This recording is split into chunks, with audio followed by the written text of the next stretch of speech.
10 question daily के reasoning के करा रहा हूँ, जो क्वेश्चंस आपके लिए इंपॉर्टेंट हैं और किसी भी गवर्नमेंट जॉब की आप तैयारी कर रहे हो उसमें आ सकते हैं। अगर आप ऑफलाइन पढ़ना चाहते हैं तो चाणक्य प्रतियोगिता एकेडमी मुरादाबाद पीएमएस के पीछे आप आइए, कोचिंग में ज्वाइन करिए, ठीक है। और आपको डिस्क्रिप्शन में लिंक वगैरह मिल जाएगा, वीडियोस का नाम पता चल जाएगा, आप सर्च करेंगे गूगल पे आपको मैप मिल जाएगा, आप आइए ऑफलाइन कोचिंग ज्वाइन करिए। शुरू करते हैं फिलहाल ऑनलाइन क्वेश्चंस की ये क्लास। सबसे पहले एक क्वेश्चन दिया गया, बायलिंगुअल लेके चलेंगे बिकॉज सीबीएसई बोर्ड के बच्चे होंगे उनको हिंदी में क्वेश्चन समझ में नहीं आते, तो बायलिंगुअल इंग्लिश में भी लिखा है हिंदी में भी लिखा है, जहां समझ में आए आप मुझे कमेंट करके बताइएगा, मैं उसको कोशिश करूंगा और इंग्लिश में ट्रांसलेट करने की। क्वेश्चन बोला है in a row of children Deepti is 9th from the left hand, यानी कि बच्चों की एक पंक्ति में जो दीप्ति है वो लेफ्ट से कौन सी है, बोले सर 9th, तो आपने बना दिया दीप्ति 9th। फिर बोला कशिश का स्थान दाएं से 13वां है, जो कशिश है वो राइट से कौन सी है, बोले 13th है, आपने बना दिया।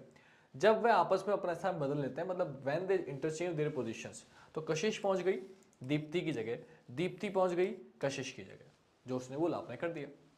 तो दीप्ति का स्थान बाएं से 18वां, दीप्ति लेफ्ट से कौन सी हो जाती है, 18th हो जाती है। आपको फोकस ये करना है कि ये 9 थी, 9 से 18th हो गई, तो आपने कितना प्लस किया, बोले सर 9 प्लस किया। अब एक बात सपोज करो, अगर 9 प्लस किया तो बीच में कितने होंगे, बोले सर बीच में होंगे 8। अब कुछ बच्चे क्या करते हैं बीच में 9 मान लेते हैं, बेटा अगर बीच में 9 मान लिए तो 9 यहाँ तक, 9 अगर बीच में मानोगे 18 तो ये 19 नहीं हो जाएगी। अगर ये 18 है यानी कि जितना हम प्लस करते हैं उससे एक कम बीच में होता है, ये बात आपको ध्यान रखनी है हमेशा। क्यों, क्योंकि अगर आपने बीच में 9 ही मान लिए तो 9 9 18 ये 19 हो जाएगा, जबकि ये 18 है। अगर ये 18 है तो यहाँ तक 9 है, ये 18 हुआ तो बीच में कितने होंगे, देखो 9 8 17, ये 18 हो गया। तो जितने हम ऐड करते हैं उससे एक कम बीच में होता है। हमसे पूछा क्या है, हमसे पूछा है कशिश का दाएं ओर से नया स्थान बताओ।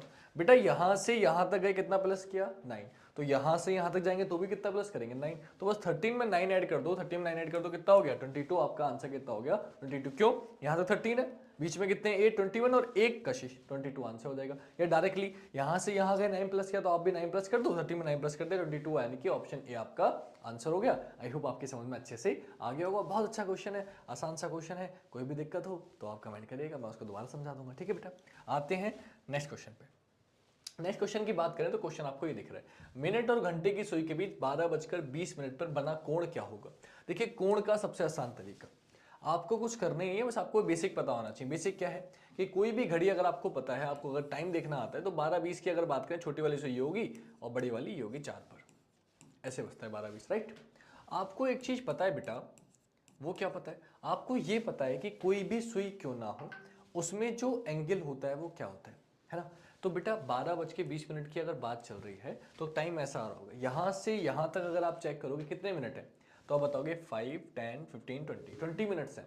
आपको बताए एक मिनट में जो एंगल होता है कितने डिग्री का होता है, 6 डिग्री का होता है। तो मैंने वैसे डायरेक्टली बता रखा है क्लॉक में कि अगर एक मिनट में 6 डिग्री का एंगल है तो टोटल 5 मिनट का गैप है एक ब्लॉक में 5 मिनट का गैप होता है। तो 5 मिनट में कितने डिग्री का हो जाएगा, बोले 5 6 जा 30, यानी कि 30 डिग्री का हो जाएगा। यानी कि एक ब्लॉक 30 डिग्री का होता है। यहाँ 12:20 है, टोटल ब्लॉक कितने आ रहे हैं 4, तो 30 30 30 और 30 कितना हो गया 120, तो ये हो गया 120 हो गया। लेकिन आपको एक चीज फोकस करनी है, क्या कि 12:20 हैं, तो जो छोटी वाली सुई है वो भी थोड़ा सा आगे बढ़ गई होगी, 12 पे थोड़ा आगे बढ़ गई होगी। तो यहां से यहां तक तो 120 आया, लेकिन छोटी वाली सुई आगे बढ़ गई है, मतलब एंगल अब छोटा रह गया।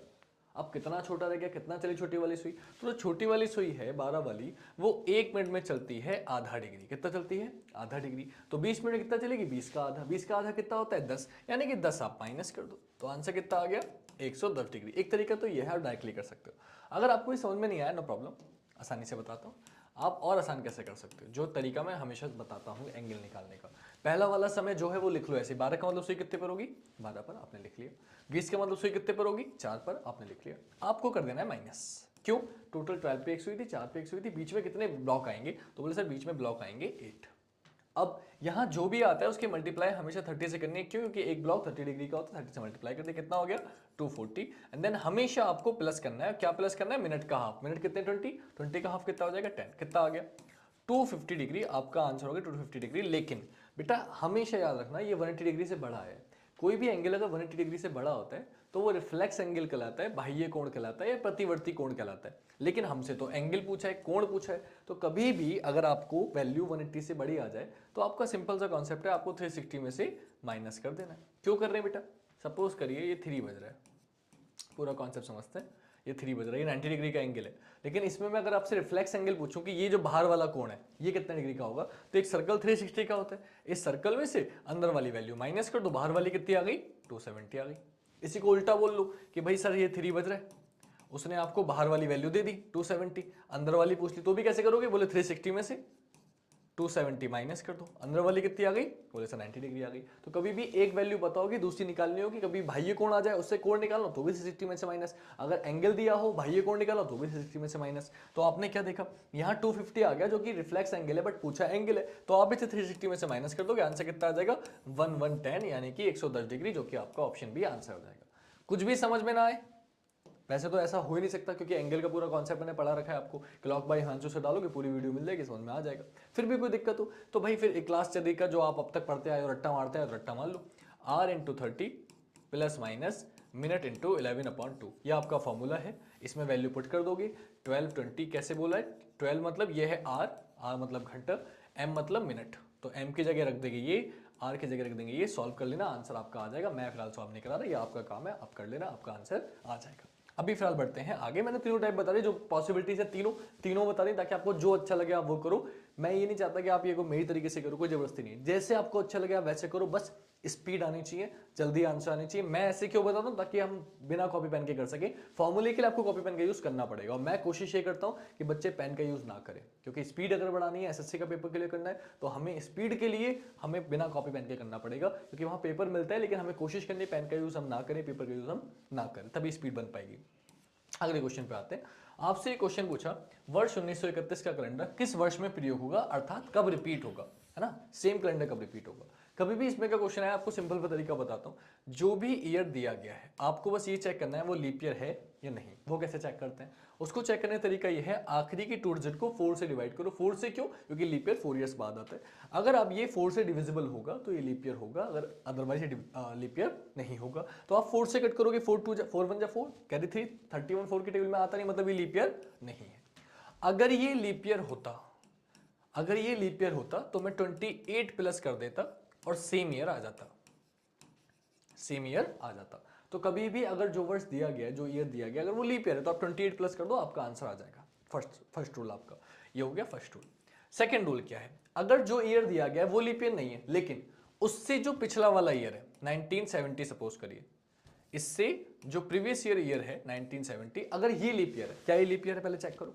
बोले नहीं सर ये भी नहीं कट रहा, ये भी 4 से डिविजिबल नहीं है, मतलब ये भी लीप ईयर नहीं है।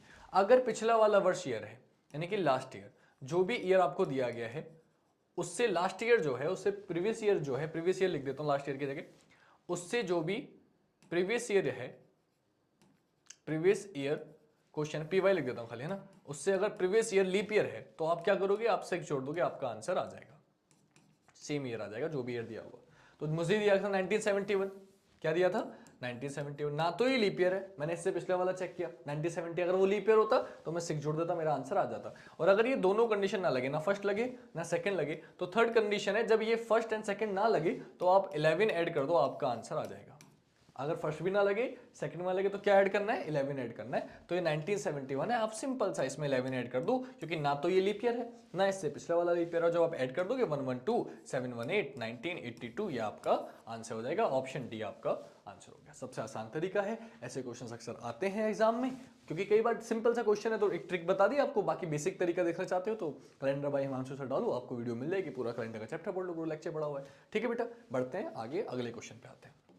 अगला क्वेश्चन क्या है, अगला क्वेश्चन बच्चों ये रहा, ये भी कैलेंडर का क्वेश्चन है, अच्छा क्वेश्चन है। ऐसे क्वेश्चन आपने देखे होंगे अक्सर एग्जाम्स में आते हैं। क्या पूछा आपसे, पूछा मैं अपने भाई के जन्मदिन के 129 दिन बाद मुंबई जाऊंगा, 129 days of my brother's birthday, है ना, I shall go Mumbai after 129 days of my brother birthday, if my brother birthday falls 3 day earlier to Sunday. यानी कि जो मेरा भाई है वो संडे से 3 दिन पहले पैदा हुआ है। तो आप समझो एक बात, संडे से 3 दिन पहले का मतलब क्या हुआ, सैटरडे, फ्राइडे, थर्सडे। यहां मेरा ब्रदर जो है वो बॉर्न हो गया, उसका जन्मदिन आ गया, ठीक है, ब्रदर आ गया।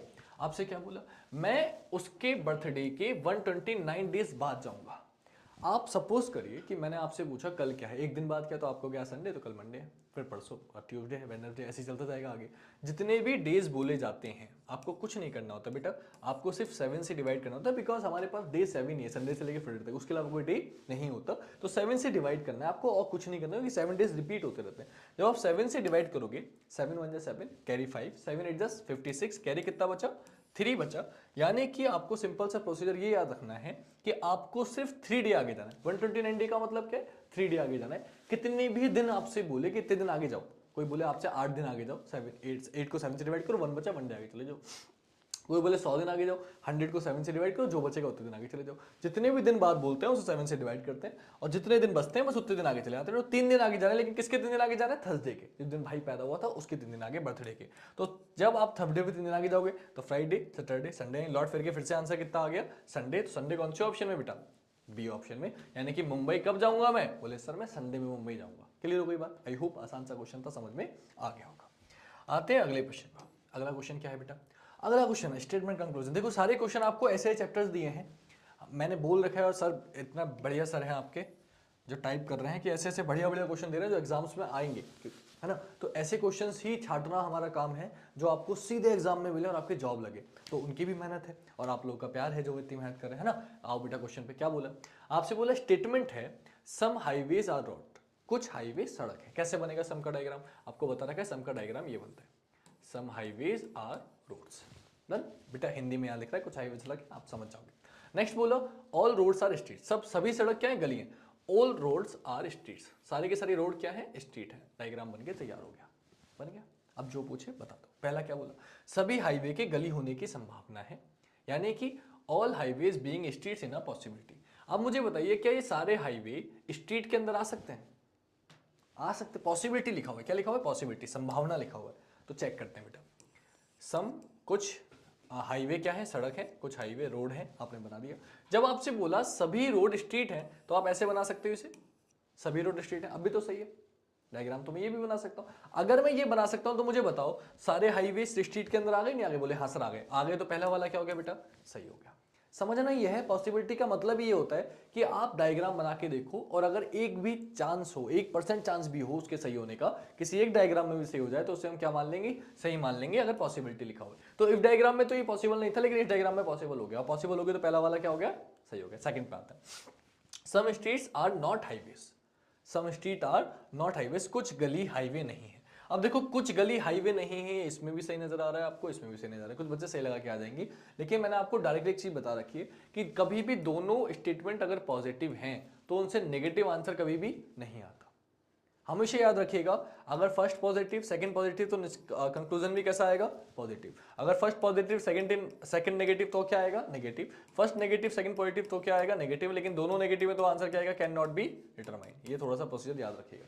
तो क्योंकि दोनों स्टेटमेंट पॉजिटिव थे, नेगेटिव वाला तो कभी सही हो ही नहीं सकता, दूसरा वाला क्या हो गया, गलत हो गया। तो आंसर क्या आ जाएगा, ओनली वन कंक्लूजन।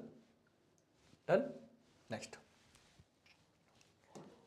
फॉलोस, केवल निष्कर्ष एक अनुसरण करता है। अगले क्वेश्चन पे आते हैं। अगला क्वेश्चन क्या है, अगला क्वेश्चन है cactus plants are flashy but need last water. समझिए, कैक्टस का पेड़ गुदगुदा होता है परंतु इसे कम पानी की आवश्यकता होती है। अब सभी गुदगुदे पेड़ कैक्टस होते हैं, देखो सभी आ गया, कभी भी आप सभी तो बता ही नहीं सकते, ऑल तो आप कह ही नहीं सकते, इसलिए पहला वाला क्या हो गया बेटा, गलत हो गया। क्यों गलत हो गया, आपसे सिर्फ ये बोला था कैक्टस का पेड़ गुदगुदा होता है, गुदगुदा होता है परंतु इसे कम पानी की आवश्यकता होती है। ठीक है, आपने क्या बोल दिया, आपने बोला सभी गुदगुदे पेड़ कैक्टस होते हैं, कहीं यही लिखा हुआ है क्या, उसने बोला कैक्टस का पेड़ गुदगुदा होता है लेकिन सभी गुदगुदे पेड़ कैक्टस के होते हैं, कहीं भी लिखा हुआ नहीं है। तो आप ये कभी भी नहीं बता सकते हो, कभी भी ऐसे शब्द सभी, एकमात्र, केवल, ओनली, है ना, इफ, इसमें के क्वेश्चन जब भी आते हैं तो उसे गलत ही माना जाता है। फर्स्ट वाला क्या हो गया, गलत हो गया। सेकंड, कैक्टस पेड़ को कम पानी की आवश्यकता, देखो इसमें क्या लिखा है, परंतु इसे कम पानी की आवश्यकता होती है। यहां भी क्या लिखा है, कैक्टस पेड़ को कम पानी की आवश्यकता होती है। तो दूसरा वाला क्या हो जाएगा, सही। क्यों, क्या लिखा है, cactus plant are flashy but needs least water, कम से कम पानी में उनका काम चल जाता है। और ये क्या लिखा है, cactus plant need least water, बोले बिल्कुल ठीक है। तो ये कंक्लूजन स्टेटमेंट से निकल के आ रहा है। दूसरा वाला क्या हो जाएगा, सही। आंसर क्या हो जाएगा कि only two follows, only two follows. कौन से ऑप्शन में, ऑप्शन बी आपका आंसर हो जाएगा। डन है बेटा। नेक्स्ट क्वेश्चन पे आते हैं। नेक्स्ट क्वेश्चन की अगर बात करें, आपको ये क्वेश्चन दिया, इसमें क्या करना है, अल्फाबेट के नंबर, कभी भी इसमें क्वेश्चन हो बस अल्फाबेट के नंबर आपको पता होना चाहिए, आंसर अपने आप आ जाएगा। ए 1 पे आता है, ये 4 पे आता है, ये 5 पे आता है, 6 पे आता है, 7 पे आता है, 10 पे आता है, 11, 14, 15। नंबर्स ऐसे याद होने चाहिए ताकि टाइम वेस्ट ना हो। मैं तो आपको समझाने के लिए लिख रहा हूँ, आपको लिखने भी नहीं है एग्जाम में, ये बात आप ध्यान रखिएगा। आप चेक करेंगे 1 से 6 बोले सर 5 प्लस हुआ, 4 से 7 बोले सर 3 प्लस हुआ, 5 से 10 5 प्लस हुआ। तो पहले 5 प्लस हुआ, फिर 3 प्लस हुआ, फिर 5 प्लस हुआ। जो उसने किया है वही आपको करना है। इसका मतलब क्या होता है इन सिंबल का? इसका मतलब है इसका रिलेशन जो इसका है, देन इसका रिलेशन वो इससे बताना है। सिंपल सा प्रोसीजर है। तो सेम आपको कर देना है। पहले 5 प्लस करेंगे, 11 5 16 पर क्या होता है? पी होता है। 14 में 3 प्लस करेंगे 17 यानी कि क्यू होता है। 15 में 5 प्लस करेंगे 20 यानी कि टी होता है। पी क्यू टी चेक करो कौन से ऑप्शन में? बोले sir P Q T option B में है। ऑप्शन बी आपका आंसर हो जाएगा। ऑप्शन की जरूरत भी नहीं होती, ऐसे क्वेश्चन तो आप ऐसे दिमाग में उधेड़ दोगे, बस नंबर याद होने चाहिए आपको। ठीक है बेटा, और वो मैंने आपको करा रखे हैं। हिमांशु सर जिंदाबाद। ठीक है, आ जाओ बेटा अगले क्वेश्चन पे। अगला क्वेश्चन क्या है? अगला क्वेश्चन आपका ये आ गया, ऑनेस्टी। ये क्वेश्चन बच्चों को बहुत भारी लगता है, देख के नंबर देख के बच्चे डर जाते हैं, छोड़ के चले जाते हैं आगे भाई। लेकिन अगर मुझसे पढ़ा हुआ बच्चा है तो कभी नहीं छोड़ेगा ऐसा क्वेश्चन। ऐसा क्वेश्चन तो ऐसे निपटा देगा। क्यों? आपने देखा, मैंने पूछा गया, बोले हॉर्स को पूछा है। जैसे आपने देखा हॉर्स पूछा, आप देख रहे हो सर एच भी है, ओ भी है, आर भी दिख रहा है, एस भी दिख रहा है, ई भी दिख रहा है। मैंने बता रखा है कभी भी जो आपसे पोर्शन पूछा जा रहा है, जो वर्ड पूछा जा रहा है, उसके सभी अल्फाबेट अगर ऊपर मौजूद होते हैं, लेफ्ट राइट में मौजूद होते हैं पहले से, तो आपको पैटर्न पहचानने की नीड ही नहीं है, बस ऊपर से कॉपी कर देना होता है। बस एक प्रोसीजर चेक करना, यहाँ टी को चेक करो क्या लिखा है, बोले 6।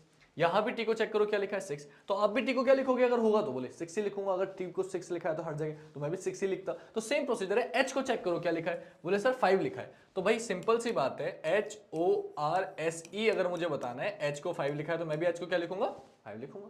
ओ को क्या लिखा है, बोले सर ओ को आप चेक करो, देखो ओ को इन्होंने भी 1 लिखा है, ओ को इन्होंने भी 1 लिखा है, तो ओ को आप भी क्या लिखोगे? बोले सर 1 ही लिखेंगे। टेंशन से सोचने की बात क्या है? बोले सर 1 2 3 4 5, आर 5 नंबर पे आ रहा है, 1 2 3 4 5। आर पे क्या आ जाएगा? 0। तो आप भी 0, आर को क्या लिख दोगे? बोले सर 0 लिख देंगे। 5 1 0 हो गया। अब 5 1 0 के बाद क्या है? एस आ गया। एस कहाँ है भाई? बोले सर एस ये रहा, लास्ट से थर्ड। लास्ट से थर्ड क्या है? 4 है, तो आप भी क्या लिख दोगे? 4 लिख दोगे। ई आ गया। ई कौन से नंबर पे आ रहा है? बोले सर 4th नंबर पर है, तो 1 2 3 4 2 आ गया, तो आप 2 लिख दोगे। 5 1 0 4 2 आपका आंसर हो गया। आप चेक कर लो कौन सा। देखो मैंने तो ऑप्शन नहीं देखे, ऑप्शन जब देखोगे तो ऑप्शन और जल्दी एलिमिनेट हो जाएंगे, बट मैं विदाउट ऑप्शन आपको सॉल्व समझाने के लिए सॉल्व कर दिया कि कभी भी जो पूछा जाए उसके अल्फाबेट अगर ऊपर मौजूद हो तो बस ऊपर से नीचे कॉपी कर देते हैं। ज्यादा हम लोग नहीं सोचते, मेरा आंसर आ जाता है, स्क्रीनशॉट ले लेना, समझ में आ जाएगा। बढ़े आगे, चलो आगे बढ़ जाते हैं। अगला क्वेश्चन क्या है? अगले क्वेश्चन की अगर बात करें बेटा, तो अगला क्वेश्चन आपका क्या दिया गया है, देखिए अगला क्वेश्चन यह है गारमेंट। गारमेंट को ये लिखा है, ये तो देखते ही आप समझ जाओगे। क्या समझ जाओगे आप देखते ही समझ जाओगे सर इससे आसान क्वेश्चन तो कभी हो ही नहीं सकता। क्यों नहीं हो सकता? क्योंकि नंबर्स मैंने आपको याद कराए। कैसे याद कराए? कि आपको पता है जी का अपोजिट क्या होता है? टी। कितने पे आता है? 20 पर। ए का अपोजिट क्या होता है? जेड। कैसे याद कराया था? जीटी रोड से मैंने बताया था, जीटी रोड या ग्रेड से मैंने बताया था। ए टू जेड मैम होमवर्क देती है, ए टू जेड तक याद रख के आना। तो जेड कितने पे आता है? 26 पे। आर का अपोजिट आई मैंने आपको बताया था, इंडियन रेलवे, तो आर का अपोजिट आई 9 पे आता है, आपको पता है। एम का अपोजिट एन होता है, नरेंद्र मोदी, मैंने आपको याद कराया था, एन 14 पे आता है। ई का अपोजिट वी होता है, इवनिंग, मैंने बताया था, इवनिंग से याद रखो, वी 22 पे आता है। एन का अपोजिट एम, नरेंद्र मोदी, और टी का अपोजिट जी 7। हो गए सारे अपोजिट के नंबर लिखे। सेम काम आपको करना है। जब आप इंडियन को लिखोगे तो आई का अपोजिट आर, और आर कितने पे आता है? 18 पे आता है। अगर 18 पे आता है तो ये ऑप्शन कैंसिल, ये ऑप्शन कैंसिल, ये बचा और ये बचा। अब कहां तक सेम है देखो, 18 के बाद 13 सेम है, तो आप भी n का 13 ही होगा, आपको पता है। d का अपोजिट क्या होता है? w होता है, 23 पे आता है। तो 18 13 23, 18 13 23 इसमें नहीं है, ये भी कट गया। क्या बचा? Option D. आंसर क्या हो गया? Option D. चेक करने की नीड नहीं है, बाकी आप चेक करना चाहो तो कर लो। अपोजिट आपको याद है, आप आसानी से कर सकते हो, आंसर बता सकते हो। मुझे लगता है इसमें आपको ज्यादा दिमाग लगाने की जरूरत है। ऑप्शन आपका आंसर आ चुका है, तो पेपर में दिमाग मत लगाना ज्यादा, छोड़ के आ जाना। 3 ऑप्शन करके जो बचा वो आंसर यहाँ आप करना चाहो तो कर सकते हो। ठीक है बेटा, I think it's a last question. हमारे 10 क्वेश्चन थे, लेकिन एक क्वेश्चन अभी रह गया, 9 क्वेश्चन हुए। एक क्वेश्चन मैं आपको अपने पास से करा रहा हूं, इसको आप ध्यान से देखिएगा। अच्छा सा, मतलब ऐसा नहीं कि बहुत भारी क्वेश्चन हो, लेकिन क्योंकि कई बार पूछा जाता है तो मुझे लगा आपको करा देना चाहिए। ये मैं कई बार करा चुका हूं, दिल्ली पुलिस में आया था। ये 2 तरीके के स्टार होते हैं, एक स्टार ये होता है और एक स्टार आपका ये होता है। ठीक है, आपसे पूछा जाता है इसमें कितने ट्राइंगल हैं, ठीक है, त्रिभुज कितने हैं। कभी भी इसमें का क्वेश्चन अगर आएगा तो आपको क्या करना है, कैसे करना है, बस वही आपको समझाना चाह रहा हूं। तो आपको सबसे पहले अगर इस ट्राइंगल की बात करें, 1 2 3 4 5 6 तो ये हो गए। 7th ये बड़ा वाला है और 8th ये बड़ा वाला है, यानी कि जब भी इसमें का फिगर मिलेगा तो आपको याद रखना है कितने ट्राइंगल होते हैं? 8 होते हैं। इसमें कितने होंगे? देख के छोटा लग रहा है तो आपको लगेगा इससे कम ही होंगे, है ना। तो 1 2 3 4 5, ये 5 तो हर कोई बता देता है, लेकिन इसमें है कितने वो समझना। तो इसमें अब जो बनेंगे उन पे फोकस करना। 5 तो ये हो गए। 5 के बाद एक बनेगा 1 से लेके 3 तक, फिर सेकंड पे चेक करो, 1 बनेगा 2 से लेके 5 तक। फिर 3 से चेक करो, 1 बनेगा 3 से लेके 5 तक, 3 से लेके 5 तक। फिर 4 से चेक करोगे, 1 बनेगा 4 से लेके 1 तक, 4 से लेके 1 तक। इसे एक काम करते हैं, थोड़ा सा 2 5 की जगह 2 4 कर लो, क्योंकि एक बन रहा है 2 से लेके 4 तक, ठीक है, ताकि आपको हर कोने से एक बनता है, मैं ये समझाना चाह रहा हूं। एक बन गया 2 से लेके 4 तक, ये वाला देखो ये बन रहा है। और जब 5 वाले कोने पे चेक करोगे तो एक बन जाएगा 5 से लेके 2 तक, 5 से लेके 2 तक। आप चेक कर लो, मैंने कोई रिपीट नहीं किया। 1 से 3 कहीं और 1 3 नहीं लिखा, 2 से 4 कहीं और 2 4 नहीं लिखा, 3 से 5 कहीं और 3 5 नहीं लिखा, 4 से 1 कहीं और 4 1 नहीं लिखा, 5 से 2 कहीं नहीं लिखा। यानी कि करना ही होता है, जब भी इसमें का ट्रायंगल पूछा जाए, जो भी बड़ा नंबर है उसका डबल कर दो, 5 2 जा 10। यानी कि इस ट्रायंगल में होते हैं 8 और इस ट्रायंगल में होते हैं 10। तो जब कभी भी आपसे स्टार पूछा जाए तो इस स्टार में कितने होते हैं 8, इस स्टार में कितने होते हैं 10। आपको याद रखना है 5 होते हैं छोटे स्मॉल वाले, और 5 होते हैं जो हर कॉर्नर से एक बड़ा बन रहा होता है। तो मैंने यहाँ लिख के दिखा दिया, आपके समझ में अच्छे से आ गया होगा। 10 क्वेश्चन कराए थे, 11 हो गए। मैंने 2 क्वेश्चन एक साथ करा दिए, दोनों स्टार पूछे आते हैं एक साथ। मिलेंगे आपसे नेक्स्ट वीडियो में। अगर वीडियो अच्छी लगी बेटा तो क्या क्या करना है, लिख के बताता हूँ क्या क्या करना है आपको। क्या क्या करना है ध्यान रखना। सबसे पहले आपको लाइक करना है, क्योंकि वो तो आपका करना बनता भी है यार, इतनी मेहनत से मैं पढ़ा रहा हूँ। टाइप कर रहा है एक बंदा, हम लोग मेहनत कर रहे हैं, समझा रहे हैं, तो लाइक तो आपको करना ही पड़ेगा। जो टाइप कर रहे हैं उनके लिए, जो पढ़ा रहे हैं उनके लिए, जो आपको ये सुविधा करवा रहे हैं प्रोवाइड, इतना पैसा खर्च कर रहे हैं उनके लिए, है ना। फिर कमेंट आपको करना पड़ेगा। कमेंट क्यों करना पड़ेगा? कमेंट इसलिए करना पड़ेगा क्योंकि जो भी चीज समझ में नहीं आई है, जिस टॉपिक पे आप वीडियो चाहते हो, जिस टाइप के क्वेश्चन चाहते हो, अगर आप सच में पढ़ना चाहते हो तो आपको ये बताना पड़ेगा कि सर मुझे इस टाइप के क्वेश्चन और करा दो, आप जब करा रहे हो तो मैं वो क्वेश्चन भी अपनी प्रैक्टिस शीट में डाल दूंगा, कमेंट अगर आप करोगे तो। इसके बाद शेयर जरूर करनी है। शेयर क्यों करनी है?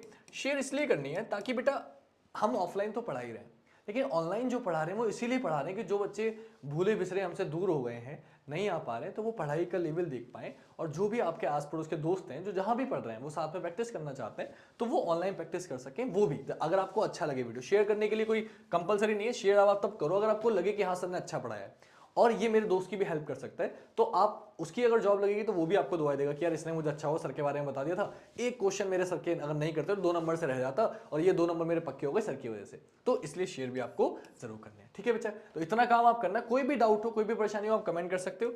ये मेरा नाम है हिमांशु श्रोत्रिय, इस नाम को आप याद रखो। कोई भी दिक्कत हो, आपको कोई बात करनी हो, बस इस नाम को आप याद रखें।